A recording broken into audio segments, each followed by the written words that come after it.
Welcome back. We're here today with nationally renowned estate planning and elder care expert Victor Medina and his brand new book entitled Make It Last: How to Keep Your Legal Ducks in a Row. Victor, welcome to the show. It's a pleasure, David. Thanks for having me. I know people might recognize you. You were featured in the Wall Street Journal. You're quoted in U.S. News and World Report. So I'd like to start with a really simple question, but a really important question. At what age do you recommend people, or what stage in life do you recommend that people get focused on their estate planning? You know, I think there are three stages that people really should start focusing on it. Now, the first one is when you turn to be an adult at 18, and that really is a focus for their parents, because many times they're off to college and something might happen on campus, and without the right proper legal documentation, turns out that they can't access that stuff. So that's the first stage, adulthood. The second stage is going to be when you start to have children, because at that point in time, it becomes really important for you to name guardians and make sure that what you leave for the next generation is something that's protected. And then one of the next stages after that is really when you're facing retirement, because that's when you start to encounter your own mortality. So it's not if you're going to die, but when you're going to die, and you want to make sure you have your ducks in a row then too. Great. But you know, I mean, I'm in my 50s. I'm probably not going to die tomorrow, and I don't want to spend a lot of money on some expensive estate planning lawyer. So can't I just go to the internet, and can't I just print off some generic documents and fill in the blanks, and isn't that a sufficient estate plan? You could certainly do it, but I wouldn't agree that it's a sufficient estate plan whatsoever. You know, we've had a lot of situations come into the office where somebody's done it on the cheap, doing a website, or somebody that isn't specialized in estate planning. And what happens is there's a mess afterwards. Here's the worst part, is that you don't realize there's a mess because either you're dead or you're incapacitated. So what we've really found is that this is not a time to go cheap. These are premium dollars that you want to spend, because this is not like a haircut. It's not going to grow back if it's wrong. Yeah, I guess when you're 6 feet under, you can't come back and say, oops, sorry, I made a mistake. I really didn't mean to say it that way. So it's a little too late then. You know, we talked earlier on the show about things like your power of attorney, your financial power of attorney, your medical power of attorney, and so on. Some people think that's set it and forget it. You know, gee, I just do my power of attorney once.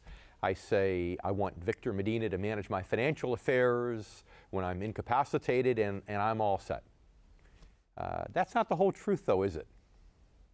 No, not at all. And in fact, one of the things that's coming out is these financial institutions that are managing people's money are really concerned about being sued for releasing money on a power of attorney that might be too old or ineffective. So they're concerned about doing that, and one of the ways that they control for that is to look at the date of the document. So we really encourage that at least every 3 years, even if you are not changing the underlying provisions, that you go ahead and get a fresh date on that, because you don't want to give them an excuse to reject the power of attorney, because then you're back into a legal process in order to access that money. And you would have wasted everything that you did by putting the power of attorney in place in the first place. And from what I understand, the trickiest part about that is there is no law.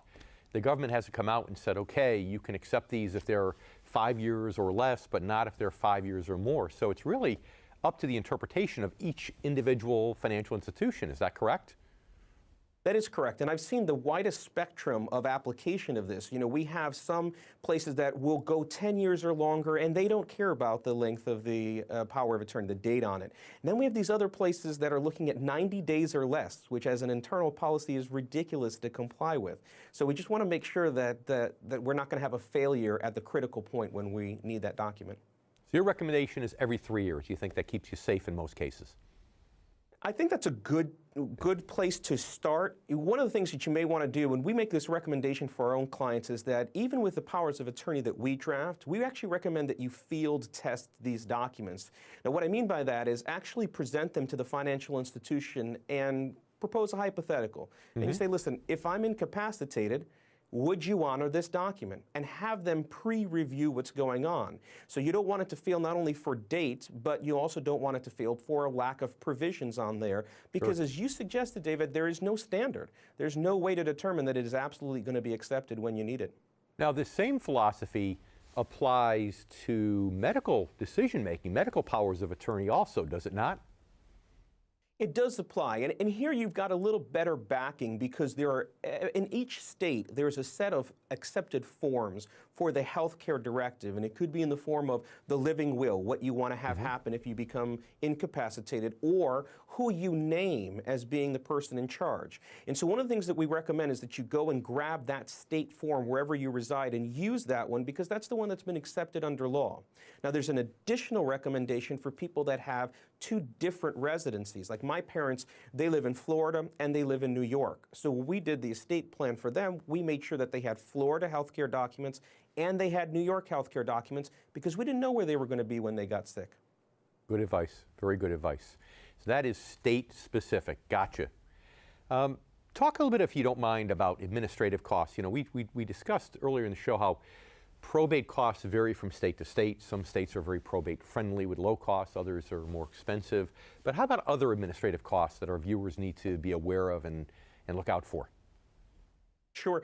And this is a really under-discussed topic in estate planning. A lot of times the focus is on the preparation of the initial documents, and clients are just happy to get through the signing process. They're not asking, how is my estate going to be charged when I die, and what do those costs look like? So we like to recommend that you have that discussion ahead of time because there are costs of administration that come up, whether you're talking about something that people are being put on notice and you have to deal with warring family members, or just the steps that it takes to get through estate administration, and those costs can be controlled. One of the things that we recommend is a living trust in those situations because since it's private and since the administration is something that is more streamlined, it's almost the suggestion that you've herded all the cats in your life while you were alive rather than waiting for that to be something that your kids do after you're gone. It can really streamline the process after you pass away.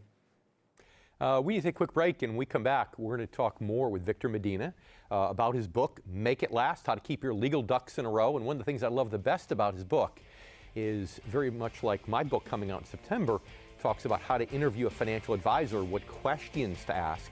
Victor's book talks about how to interview an estate attorney and what questions to ask that estate attorney. So stay with us. We'll be right back, and we'll talk about those great interview questions.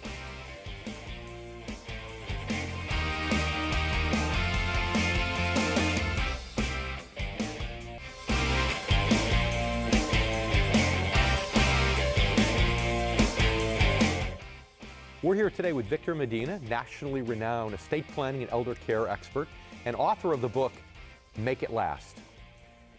Victor, right before we took a break, we had talked about the differences between living trusts and wills, or at least you alluded to it. In your own words, what do you think are the greatest benefits of having a living trust over maybe some other simpler, maybe less expensive ways of avoiding probate? Sure. Yeah, and I think that this is one of those debates that is in the public's discussion. And for our purposes, the planning goals are often similar between a will and a trust. You want to make sure that your estate is well organized and efficiently administered after you pass away. Now, one of the things you can do is you can have a will which will cover some of your assets, but not all of them. So if you've got IRAs and life insurance, they're not going to get captured by your planning in the will. Or you could have a trust. And when you do a trust, we use the analogy of a bucket. And what you've done is created a bucket and collected your stuff and put it in the bucket during your lifetime. And this leads to efficiencies because if you have everything collected in one place and you know where everything is, probably better than your kids do, it makes it for an easier estate administration after you're gone and a more complete one. Great. Now, I know, we said earlier in the show that one of the major reasons to have any kind of trust is to potentially be able to manage your money from the grave, and we highlighted some situations such as having beneficiaries that are spendthrifts, or maybe children that have marital problems or emotional problems or drug problems. So how does that work? I mean, a living trust is revocable, right? So how does it help? How does a trust potentially help protect beneficiaries or heirs from those types of contingencies? Yeah, that's a great question, David. So one of the things that's unique about a revocable trust is that it has a switch. So after you pass away, it goes from revocable to being irrevocable. And then the assets that you leave to the next generation, if you'd like them to be protected, are in a form of a trust that only your child can access. Now, you may want to change that if they're a spendthrift. You may not want to give them the checkbook necessarily. But if they're okay to be dealing with that money, then one of the things you can do is make sure that it's just there for their benefit. And then one of the things that drives a lot of the planning decision for putting it in this kind of protected inheritance castle is to make sure that it follows a bloodline, that what you leave your daughter goes to your grandchildren and not necessarily your son-in-law. Yeah, and most people don't realize that, so I appreciate you bringing that up. In the final minute we have left, I want to talk to you about your book, specifically the interview questions. I mean, I think buying your book just to get those interview questions, how to find the right estate attorney, is so important. So tell us in the final minute or so, how do we do that? How do we interview for an estate attorney? Yeah, you know, it's something that people aren't going to do many times in their life. Whereas there's an imbalance, the estate planning attorney may have had that interview 400 or 500 times with their clients. You as the general public is only going to have it once, right? So we want to make sure that you've got tool sets so that there's a level playing field between you and the lawyer and you understand where they're coming from. Now the questions are going to range about how they structure their practice. Some of the detail objective numbers, like how many plans do they create, how many plans do they do estate administration on. And one of the things that I've done in the book is gone ahead and give you a set of model answers. Now those answers are based on how I run my practice, but they are not the only way to answer the question. They're just a reference point, so that as you take this, and you should absolutely, David, by the way, be interviewing your estate planning attorney. This is someone that is going to be a counselor with you for the rest of your days and help shepherd the transition to the next generation. So it's super important that you get somebody that you like, trust, and who's knowledgeable to be able to do this work on your behalf. So I guess the final piece of advice for our viewers then is they should go out and they should buy, make it last, right? How to keep your legal ducks in a row. If they have that, they don't need anything else. Isn't that correct? It's going to give them a great starting point, but they're still going to need a lawyer where they are in order to do the work for them. And the book is going to help them find that right lawyer. So I love it. Victor, thanks so much for being with us today. I really appreciate you being here. Thank you, David. And stay with us. When we come back, Morgan and I are going to be talking more about estate planning with some important points that you need to know before you update your estate plan. We'll be right back.